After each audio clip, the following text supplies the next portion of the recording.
Wolf Messing est l'un des personnages les plus incroyables du siècle dernier, qui a laissé derrière lui de nombreux secrets mystiques. Oui, il était lui-même un grand mystère. Et bien qu'il ait eu des capacités uniques pour pénétrer dans le monde invisible, même dans sa vie, il y a eu des événements qui l'ont choqué. Il a dit un jour que les phénomènes inexplicables ne peuvent pas être ignorés. Ils doivent être étudiés afin de comprendre lesquels sont des phénomènes naturels et lesquels sont faux ou trompeurs. Lorsque tout sera expliqué, il n'y aura plus de place pour le mysticisme dans notre monde. C'est dans ce but que je dois vous parler d'un groupe de phénomènes dont personne n'a encore pu donner une explication, même acceptable, y compris moi-même. Wolf Messing se disait matérialiste. Il considérait ses capacités comme surnaturelles et affirmait que toutes ces capacités phénoménales étaient le résultat de nombreuses années d'entraînement à l'analyse du comportement humain et d'une compréhension subtile de la psychologie. Pour lui, lire les pensées et influencer la conscience des gens ne relevait pas du mysticisme, mais de la capacité à lire les signaux non-verbaux, tels que les moindres changements dans les expressions faciales, l'intonation et les gestes de l'interlocuteur. Cependant, cet homme possédait une autre aptitude qui étonnait non seulement son entourage, mais aussi lui-même. Dans de rares moments, il avait l'impression de pouvoir prévoir des événements qui ne pouvaient pas être expliqués logiquement. Parfois, ces prémonitions se réalisaient avec une précision effrayante. Par exemple, une fois, alors qu'il était jeune homme, il a indiqué l'heure exacte de la mort de son père, alors qu'il était en parfaite santé à ce moment-là. Plus tard, il a souvent raconté des cas où une force inexplicable l'a guidé dans la vie, l'aidant à éviter les dangers ou lui indiquant la bonne direction. Une fois, une telle histoire est arrivée à Messing. Voici comment il a raconté ces événements. C'était dans les années 30, lorsque je vivais encore en Pologne. Une jeune femme est venue me voir. Elle s'est présentée à moi comme une personne capable de lire dans les pensées et m'a tendu la photographie de quelqu'un. Cette femme m'a dit que son frère était parti en Amérique il y a 2 ans et que, depuis lors, ses proches n'avaient plus de nouvelles de lui. Après m'avoir raconté cela, l'invité m'a tendu une photo et m'a dit « C'est mon frère. Pouvez-vous me dire s'il est vivant ?» Wolf Messing a pris la photo dans ses mains. Mais ce qui s'est passé ensuite l'a également surpris. Messing vit l'image de la personne représentée sur la photo devant lui. Mais cette image était quelque peu différente de celle de la photo. L'homme ne portait plus de simples vêtements, mais un costume d'affaires et il avait une apparence plus jeune. Le voyant rassure son invité et lui assure qu'elle recevra une lettre de son frère dans 13 jours. Ayant entendu cela, l'heureuse élue rentra chez elle. Elle annonce la bonne nouvelle à ses parents et à ses voisins, et quelques jours plus tard, des journalistes commencent à raconter l'histoire dans la presse. Naturellement, des disputes ont éclaté pour savoir si la prédiction de Messing était une erreur ou si elle était correcte. Pour répondre à cette question, il suffit d'attendre quelques jours. Le jour dit, dans la ville où la lettre d'Amérique est censée arriver, les correspondants se rassemblent. Ils attendaient une sensation de la part de presque tous les journaux polonais, mais il n'y avait toujours pas de lettre. Le soir approche et les observateurs déçus commencent à se disperser, mais Messing ne s'est pas trompé. La lettre en provenance d'Amérique est arrivée le jour prévu, tard dans la soirée. Et ce fait a été mentionné pendant longtemps dans les journaux polonais comme un miracle incroyable et une prédiction exacte de Wolf Messing, l'un des cas les plus soigneusement documentés de prévision de l'avenir.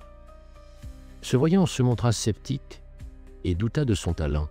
Messing lui ordonna alors « Prenez vos carnets, vous aurez bientôt l'occasion de constater par vous-même mes capacités. » 10 cahiers apparaissent sur le bureau de la rédaction. Les uns moqueurs, les autres, curieux, observent la suite des événements. Puis, Wolf Messing se tourna vers l'un des journalistes et lui demanda de se présenter. Il donne son nom et son prénom. Puis Messing dit « Maintenant, écrivez le nom et le prénom de cette personne. Et notez que dans quelques semaines, c'est-à-dire le 22 juin, elle sera promue. Quand ce jour arrivera, appelez-moi et dites-moi si c'est bien le cas. » Le jour dit, plusieurs personnes l'ont appelé pour lui annoncer que le journaliste qui lui avait indiqué ce soir-là avait été nommé rédacteur en chef d'un des journaux de la capitale. Elles ont demandé au pronostiqueur comment il avait pu voir cet événement. Et Messing a répondu honnêtement. « Ne me posez pas la question. Je n'en sais rien. Je n'en sais rien. » Wolf Messing a admis dans l'une de ses interviews. Habituellement, lorsqu'on me pose une question spécifique sur le sort de telle ou telle personne, sur le fait de savoir si tel ou tel événement se produira ou non. Je dois m'entêter à penser, à me demander si cela se produira ou non, et au bout d'un certain temps, je suis convaincu que c'est ainsi que les choses se passeront le mieux. Au bout d'un certain temps, je suis convaincu que c'est ainsi que les choses se passeront le mieux. Je ressens le destin d'une personne que je rencontre pour la première fois de ma vie ou même que je ne vois pas du tout. Je tiens seulement un objet qui lui appartient. Rolf Messing affirme que ses prédictions sont toujours exactes. Cependant, une fois en Pologne, il y a eu un incident qui pourrait remettre en question toute sa réputation. Voici comment cela s'est passé. Une femme âgée est venue le voir, inquiète que son fils n'ait pas donné signe de vie depuis plusieurs mois. Pour l'aider, Messing lui demande un objet qui lui appartient. En guise de réponse, la femme lui tend la dernière lettre qu'elle a reçue de son fils. Voici comment Messing lui-même en a parlé. J'ai vu qu'à certains endroits, les mots de cette lettre étaient brouillés par les larmes d'une mère aimante et qu'il était impossible de les lire, mais je n'ai pas eu besoin de cela. Je n'ai lu que les salutations de mon fils et la dernière phrase « Ton fils va vite ». J'ai mis la lettre de côté, mais des lignes ont continué à défiler devant moi et, à un moment donné, j'ai vu très clairement que la personne qui avait écrit ces lignes n'était plus en vie. Rolf Messing a conseillé à la femme de tenir bon et de penser aux autres membres de sa famille. Selon ces mots, la femme a réalisé qu'elle ne reverrait jamais son fils. Elle quitte Messing en larmes. Bientôt, cette rencontre fut effacée de la mémoire de la voyante, car chaque jour, de nouvelles personnes venaient poser leurs questions et leurs demandes à Messing, et leur chemin se séparait à jamais. Mais l'histoire de la mère aimante a eu une suite. 2 mois après la visite de cette femme, Rolf Messing reçut un appel. On lui demandait de se rendre d'urgence dans la ville où il s'était rendu 2 mois auparavant. Messing se mit immédiatement en route et, en arrivant à la gare de la ville, il fut accueilli par des gens au visage peu amicaux. Dans la foule, un jeune homme s'approcha du diseur de Bonaventure et lui dit avec mépris « Rolf Messing, vous êtes un charlatan !» Le diseur de Bonaventure commence à s'excuser, mais de nouvelles accusations pleuvent sur lui. Rolf Messing ne tarde pas à comprendre ce qui se passe. Parmi les personnes qu'il regardait avec méfiance, il remarqua la femme qui était venue le voir il y a 2 mois avec une lettre de son fils. Mais sa surprise est encore plus grande lorsqu'il voit en face de lui l'homme qui avait été déclaré mort. Il est vivant. Rolf Messing a commenté ce cas. J'ai demandé à cette femme de me montrer à nouveau la lettre. Et j'ai été à nouveau convaincu qu'il ne pouvait pas y avoir d'erreur. J'étais sûr que la personne qui avait écrit cette lettre était morte. J'ai alors eu une idée en tête et j'ai demandé mentalement au fils de cette femme « Dis-moi, c'est toi qui as écrit cette lettre ?» Il m'a répondu qu'elle avait été écrite par la personne avec laquelle il se trouvait à l'hôpital et que cette personne était bientôt décédée. Si j'avais connu cette circonstance plus tôt, je n'aurais pas eu à retourner dans cette ville et cette femme n'aurait pas versé tant de larmes. Les deuils aideront à déchiffrer les fondements mystérieux, aujourd'hui mais absolument matériels, de la prévoyance. Dans l'avenir, je suis convaincu que le mécanisme de cette compétence, encore inconnue, sera étudié et un jour compris. Ma méthode purement intuitive n'est claire ni pour moi, ni pour personne d'autre, mais je suis convaincu qu'elle a une base matérielle et un mécanisme matériel. Aujourd'hui, de nombreux experts des pays occidentaux considèrent la voyance comme un fait établi. D'ailleurs, je ne suis pas le seul à posséder ce don. De nombreuses autres personnes en ont fait part dans leurs chroniques, journaux intimes, mémoires, etc. Grâce à leur capacité, Rolf Messing était constamment convaincu que l'avenir de l'homme n'était pas si brumeux. Il a déclaré « Je suis un matérialiste, mais je dois admettre que la prévision de l'avenir existe. Et ce phénomène me surprend moi-même. Je rencontre beaucoup de gens qui considèrent la capacité de prévoir comme une compétence enviable. Je dois dire qu'il n'y a rien à envier. J'essaie moi-même de recourir à cette capacité le plus rarement possible et de ne pas parler aux gens de leur avenir, surtout s'il est triste. La clairvoyance ne donne aucun avantage à une personne honnête.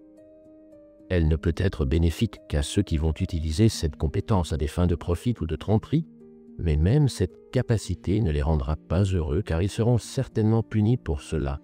Il n'y a donc rien à envier ici. Une fois, au cours d'une de ces séances, Messing a rencontré quelque chose de si effrayant qu'il a refusé par la suite toute expérience liée à l'invocation d'esprit, Messing pensait qu'il existe une frontière ténue entre les mondes et que l'on ne peut la franchir qu'avec une extrême prudence, et des portes qu'il vaut mieux ne pas ouvrir, disait-il. Tous ceux qui le connaissaient savaient que derrière ces mots se cachait une expérience qui ne pouvait être expliquée par la logique. On disait de Messing qu'il voyait ce qui était inaccessible aux autres. Dès sa plus tendre enfance, il a fait preuve de capacités hors du commun. Lire dans les pensées, prédire les événements et influencer les décisions des gens. Ces dons suscitent à la fois l'admiration et la crainte. Certains le considéraient comme un charlatan, un prophète possédant des connaissances au-delà de la perception humaine ordinaire, mais avec tout son pouvoir mystique, il était sûr d'une chose. Le monde des morts n'est pas un endroit pour les curieux. Messing affirmait qu'au-delà de la vie, il existe une autre dimension, dont l'accès est lourd de conséquences imprévisibles. Il met en garde contre le désir excessif de percer ce secret, qui pourrait avoir des conséquences irréversibles. Rolf Messing affirme que la mort n'est pas la fin, mais une transition. Selon lui, l'âme se rend dans un autre monde, d'où elle ne peut revenir. Mais il mettait aussi en garde contre la recherche de cet autre monde. Ce monde, répétait-il souvent, est celui où l'on peut perdre tout ce que l'on a et ne jamais revenir. Même après la mort de sa femme, il parlait d'elle comme d'une personne vivante, comme si l'épouse venait de passer la porte. Il croyait tellement à l'existence d'une vie après la mort. Messing répétait que la vie est une expérience unique et que ce qui nous attend au-delà ne la remplacera jamais. Rolf Messing connaissait l'existence d'un monde caché à nos yeux. Mais selon Jasnowica, il est impossible de s'en approcher. Les capacités dont la nature m'a doté sont devenues le fardeau le plus lourd pour moi, a-t-il déclaré. Lorsque quelqu'un me dit qu'il envie mon talent, j'ai envie de m'écrier. Vous n'avez aucune idée de qui vous enviez. Mon talent est pire que n'importe quel travail catégorique.